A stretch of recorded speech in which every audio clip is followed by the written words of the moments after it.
Kampante na kaayo nga mopahiyom og mungisi ang mga kindergarten pupil sa Matiao Elementary School, Mati City, Davao Oriental.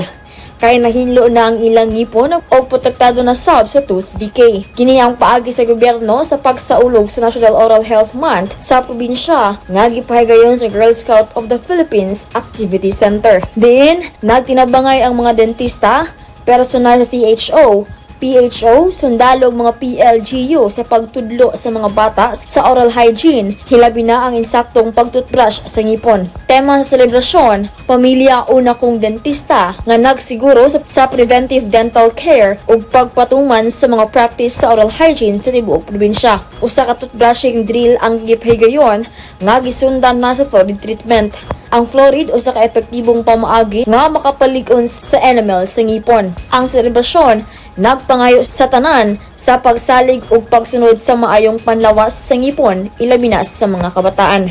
Gipakaon sa buglugaw ang mga bata ug gipangatagan og toothbrush ug toothpaste. Shiny Bulyaser, Newsline Philippines. Stay safe!